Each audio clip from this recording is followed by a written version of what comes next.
Agradecemos al doctor Félix Damián Olivares, consultor jurídico de la Senado de la República, por aceptar nuestra invitación esta noche aquí en Pulso Nacional. Buenas noches, doctor, ¿cómo está usted? Buenas noches, encantado de ser invitado y recibido en este espacio que le toma, digamos, el ritmo cardíaco a la realidad nacional.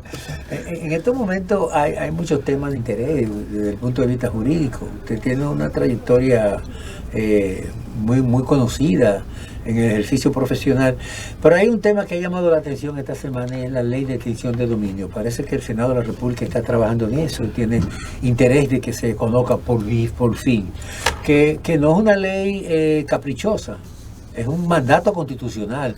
La Constitución del 2010 exige la aprobación de una ley que establezca esas limitaciones, que es un mecanismo que se utiliza para recuperar los recursos que han sido distraídos del Estado Dominicano. ¿Cuál es la posición del Senado? Pero no, escúcheme, colega, no solamente eso, sino que no es el problema de la ley también, sino la demanda de otras naciones que están obligando también a la República Dominicana a que realmente se apruebe esa ley. Estoy hablando de Estados Unidos. Vamos a ver. Ustedes saben que el fenómeno criminal complejo, transnacional, y las herramientas para poder enfrentarlo se han venido, digamos, jugando una especie de innovación permanente. Es decir, la actividad criminal, el crimen organizado, recordemos que hacia los años 80 las disposiciones relativas al lavado de activos eran 3 artículos en la ley 5088 que venía a refrendar los acuerdos de las Naciones Unidas de la misma época. Es decir, nuestra ley de mayo de 1988 se adelantó un poco a las discusiones que se venían dando y se aprobó esto. A nivel regional hemos tenido legislaciones, reglamentos de la CICAT, que es la Conferencia Interamericana para el combate del abuso de las drogas, y luego tuvimos una legislación en el año 95 que ya convirtió el lavado de activos en un delito autónomo, pero se entendía que no era lo suficiente, no era un instrumento lo suficientemente válido. Recordemos que las leyes de extinciones de dominio se empezaron a aplicar por primera vez en Colombia a raíz de la muerte de Rodríguez Gacha, el mexicano, que al morir, digamos, las acciones penales contra él quedaban extintas, pero dejó cuantiosos bienes que por vía del Código Civil pasaban a sus familiares que no tenían ningún tipo de implicación criminal, y por eso se recogió la figura del derecho civil de los juicios o la acción de extinción de dominio, que no solamente aplica a esos casos, sino que aplica también o aplicaría a los casos de aeronaves abandonadas o botes abandonados. Usted estaba hablando de Barahona. Puede venir una lancha rápida que la dejen en la loma del Curro, por ahí, en esa zona. ¿Cuál es, digamos, el tratamiento jurídico que se le da a un cuerpo de delito de ese tipo? El tratamiento jurídico a los bienes relictos en la comisión de un crimen, lo que el instrumento, supongamos que sea abandonado, que no se sepa quiénes los dejaron ahí. Es decir, entonces se le hace un juicio a la cosa, un juicio in rem a los bienes relictos, y el Estado los restituye. Aquí todos sabemos la historia de que decenas de aeronaves, decenas de embarcaciones han sido o canibalizadas o se han dejado deteriorar sin que su propiedad haya sido transferida al Estado para los fines de financiar los esfuerzos en la aplicación de la ley. Esa es una parte. Con relación a entonces, la comunidad internacional al observar que la extinción de dominio era un instrumento poderoso, eficaz, para poder adoptar esas medidas de expropiación sin una contraprestación, sino que es una expropiación pura y simplemente por la actividad, por el origen ilícito de los bienes, se empezó a discutir. El esfuerzo de algunos amigos hizo que cuando se discutió la reforma constitucional del 2010 se introdujese esa disposición que en el artículo 51 de la Constitución lo plantea contra para aquellos casos de crimen internacional, crimen organizado y cualesquiera otros casos de violación a las leyes penales que generasen capitales. Entonces está el otro tema, que es el tema no resuelto, la agenda pendiente de nuestra democracia, que es la recuperación de los ingentes recursos de la corrupción.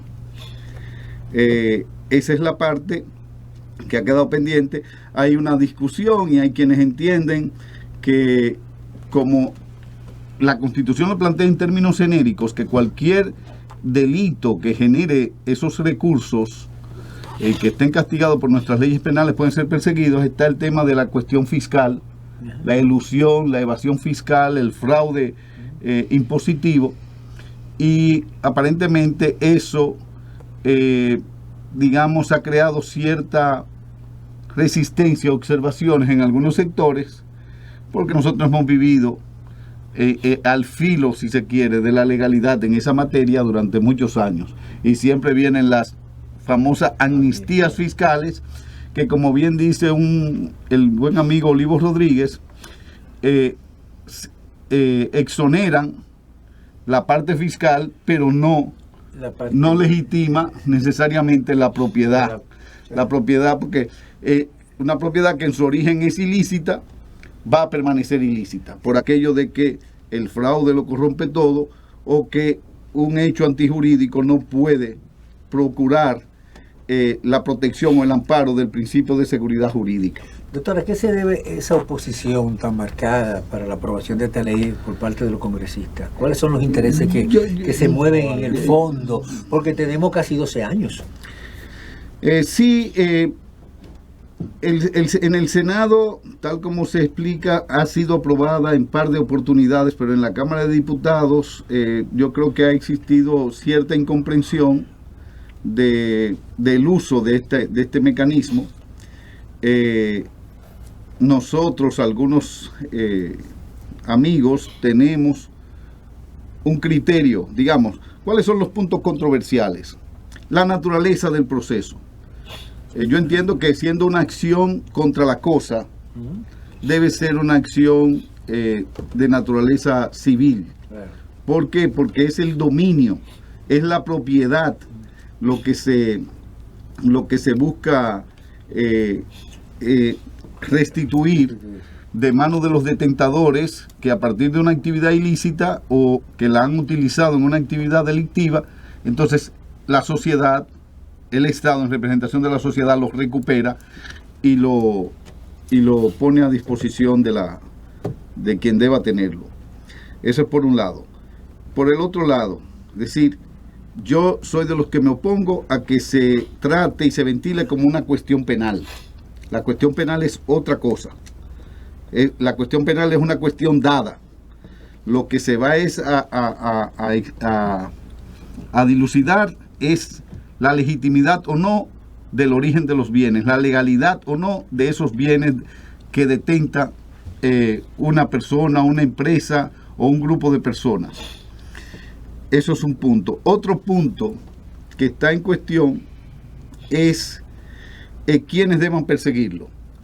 Yo entiendo que perfectamente pueden perseguirlo el Ministerio Público o abogados especialmente contratados por el Estado para discutir la cuestión de la legitimidad o de la legalidad de esa detentación precaria a la luz del Estado y legítima de parte del detentador. Entonces, ¿qué elementos favorece el que sea un proceso civil? El elemento que lo favorece es que el Estado no estará en la obligación de probar la ilicitud en principio del origen de los bienes, sino que es el detentador quien tiene que probar la licitud de esos bienes. Eso ha ocurrido en los Estados Unidos, eso es tradicional, el hecho de que usted alegue, bueno, mis bienes son legítimos, entonces dice, ¿y los impuestos que usted no pagó? Claro. Por ejemplo, fíjese que Al Capone no fue condenado por los crímenes que cometió, los crímenes de sangre, sino fue porque en sus libros contables no pudo explicar por qué no había pagado los impuestos por esos bienes y esos ingresos de las apuestas que registraban sus libros contables. Eso se aplicaría a la figura de inversión del faldo de la prueba, ¿no? Correcto, porque es en materia civil, si fuera penal no. Si se siguiera la lógica del proceso penal, la culpabilidad y el onus probandi, es decir, la obligación de probar, tendría que hacerle el Estado, quien afirma que el otro es culpable. Pero como aquí no es un juicio de culpabilidad, sino un juicio sobre el dominio de la cosa y la extinción de ese dominio precario que tiene quien la posee a partir de actividades criminales, se permite transferir el fardo de la prueba. No, pruébame tú el origen. Porque si tú en el año 96 o en el año 2000 vivías en los kilómetros, tenías poco dinero y ahora vienes y muestras una fortuna de miles de millones de pesos, explícame cuándo fue que te sacaste el premio, cuál fue, si te dieron una fortuna en Suiza, abandonado, lo que fuera, tú explícame cómo fue. ¿Dónde salió la botija? ¿De dónde salió la botija? Ese es el punto. Ese es un elemento. Y el otro elemento hay otro elemento que es en el mismo orden, es la jurisdicción para conocer esto. Hemos dicho que el proceso debería seguir las reglas de la acción del derecho civil o un híbrido, pero básicamente del derecho civil. Pudieran perseguirlo los fiscales ante la jurisdicción que se acuerde. Entonces, hay quienes plantean que sean los tribunales penales. A mí no me gusta la idea. ¿Por qué? Porque los tribunales penales son apropiados para conocer de culpabilidades y de procesar a personas, pero lo que es la cuestión de la propiedad, el Código Civil, los temas de las cargas y gravámenes en materia de inmuebles, o la propiedad en materia de muebles, es una cuestión que la jurisdicción penal está mejor habilitada por entrenamiento, por conocimiento, que las jurisdicciones penales. Eso es un punto. Y el otro es que hay quienes sugieren y proponen que se cree, a la luz del artículo 157 de la Constitución de la República, una jurisdicción nacional especializada con alcance nacional, es decir, una corte nacional para acciones de extinción de dominio, que nos resguarda a las influencias localistas en ciertas jurisdicciones, porque fíjese que serían acciones contra personas poderosas, sean narcotraficantes o sean políticos, y puede ser que en temas o contrabandistas, tratantes de personas, es decir, que en sus áreas de influencia locales podrían tener cooptada determinadas influencias. Entonces, cuando se crea no estamos hablando de una corte sin rostro, estamos hablando de una corte integrada por jueces con nivel de corte de apelación, con amplios conocimientos en materia civil, en materia penal, en derecho administrativo, es decir, ya jueces con un nivel de experiencia en materia inmobiliaria, jueces con idóneos a nivel de corte para conocer esos juicios, que pudieran ser recurridos ante la Suprema Corte de Justicia. Eso le daría una fortaleza a este instrumento, a esta herramienta de poder soportar cualquier embate. Eso es un punto. Y el último punto, digamos, que genera y levanta controversia es la alegada retroactividad de si se va a aplicar de aquí hacia adelante o si se va a aplicar con relación a los bienes que permanecen de hace mucho tiempo o algún tiempo en manos de personas fruto de esas actividades criminales, como serían cualquier modalidad del crimen organizado que generen capitales o la corrupción administrativa. La ley no puede venir a constituir una forma de santiguar o santificar o de borrón y cuenta nueva. O sea, esa aspiración que algunos amigos quieren decir que sería retroactivo, bueno, el principio es que ninguna ley puede ser aplicada retroactivamente, salvo que beneficie a quien esté sub judice o cumpliendo condena. Eso es en materia penal. Y en materia civil prima el concepto de seguridad jurídica, de que aquellas situaciones generadas bajo un estatuto jurídico anterior no puede ser afectado irrazonablemente por una nueva regla jurídica, por un nuevo estatuto jurídico. Pero ¿qué resulta? Eso es una falacia, porque es que la seguridad jurídica no quiere decir amparar algo que es de origen ilícito. Entonces, no es darle legalidad a la ilegalidad. Entonces, no hay tal violación a la seguridad jurídica. Y entonces hay autores que hablan de lo que se llama retrospectividad, no retroactividad, sino retrospectividad, que se le pone un límite en el tiempo. Digamos, hay quienes dicen, bueno, de 1961 para acá, después de los juicios del Tribunal de Confiscación Nacional, o sea, nosotros tenemos experiencia en eso, porque el patrimonio que acumuló el generalísimo el tirano Rafael Leonidas Trujillo Molina y sus allegados fue expropiado en base al Tribunal de Confiscaciones, que fue creado como jurisdicción nacional y que cumplió su objetivo, aunque luego los políticos después del 96, diríamos, hicieron una piñata con ese emporio estatal que fue CORDE, el CEA y la CDE. Esa es la... Entonces, no hay tal retroactividad. Lo que se aplicaría es el criterio de que esos bienes detentados se puede fijar un límite, y que pudiera ser un límite razonable. El amigo Olivo Rodríguez dice, bueno, vamos a poner la longis temporis del derecho civil de los 20 años, que pudiera resultar razonable. Es decir, que todos los bienes habidos después del año 2002 o el año 2000 hacia acá, y también hay un tema de dificultad de prueba y de registros, entonces se pudiera asumir como perseguible, pero no como pretenden algunos amigos, que es que sea un borrón y cuenta nueva.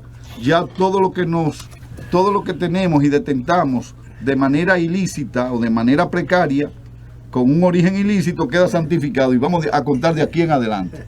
O sea, esa posición no es, mejor no hacer nada, si fuera eso. Maestro, vista esta realidad y ese gran planteamiento que usted ha hecho, con ese lujo de detalle que realmente falta en los medios de comunicación en la sociedad dominicana para orientar y educar y explicar bien esto, visto de que hay intereses muy grandes en el Congreso Nacional para garantizar parte de esta aplicación, de la aprobación para la aplicación de esta ley. Y dado que este domingo comienza una nueva legislatura. O sea, mañana empieza la nueva Correcto. legislatura. Entonces, ¿qué le ve usted a esta ley, a este proyecto de ley para esta legislatura? ¿Cree usted que se aprobará con algunos conceptos de los cuales usted está externando acá en este programa? Mire, yo creo que, tal como ustedes dicen, o sea, el Congreso Nacional es un colectivo plural donde concurren diferentes valores, ideas, principios, intereses. Ahora mismo el proyecto estuvo en una comisión bicameral, es decir, compuesta por diputados y senadores. Será reintroducido. Se ha venido trabajando, se han venido recogiendo ideas. Hay una idea que a mí me parece peligrosa para lograr la aprobación, que es considerar que el proyecto es una ley orgánica. Y no es una ley orgánica, es una ley procesal que no regula el derecho de propiedad, no es una regulación. Atiende o pudiera afectar el derecho de propiedad como lo puede afectar cualquier tipo de legislación. Una legislación que le imponga a usted hacer un depósito en el Banco Agrícola es una ley que afecta un derecho patrimonial, pero eso no quiere decir que sea una ley orgánica ni que regule el derecho de propiedad. Es decir, no es una ley para regular el derecho de propiedad en la República Dominicana. Por vía de consecuencia, no es una ley orgánica y no exige las 2/3 partes para su aprobación, no exige una mayoría cualificada para su aprobación, que ese es un concepto que quieren introducir algunos para boicotear la ley. Y eso que quede claro, y se puede hacer una consulta, se puede hacer una discusión para verificar si en el ordenamiento constitucional dominicano, el artículo 112 de la Constitución, si cae esta ley en esa categoría de ley orgánica. Yo entiendo que no. Ese es mi criterio, no como funcionario de esa institución, sino como digamos, echadías del derecho. Pero ese es un tema criterio. Entonces, hay quienes quieren forzar unas negociaciones realmente, o pactos, en el sentido que hemos venido hablando sobre los temas, sobre los puntos. Es una forma de aprobar la ley, pero quitarle dientes, garras. Definitivamente, doctor, esa una magnífica, una brillante posición suya. Esta ley ha creado más que temor, pánico en muchos sectores, sobre todo algunos sectores políticos, y que esos sectores pues están hilvanando todos sus recursos para dilatar la aprobación de esta ley o modificarla de manera que al final resulte ser en una serie de conceptualizaciones, pero que en la práctica no tenga ninguna consecuencia. Lamentablemente se nos agotó el tiempo. Nos gustaría seguir conversando con usted sobre este tema tan importante, y la invitación queda abierta para en otra ocasión podemos abundar sobre este y otros temas que quedan pendientes. Ahí se habla también de la reforma a las leyes del régimen electoral, que nos gustaría también después enfocarlo, porque hay muchas cosas novedosas que realmente necesitamos. Yo estoy a su plena disposición. Un placer, tanto al doctor Soriano como al doctor Cárdenas. Me he sentido muy a gusto, francamente. Muchas gracias a ustedes. Ustedes, amigos, no se muevan porque hay mucho más aquí en Pulso Nacional.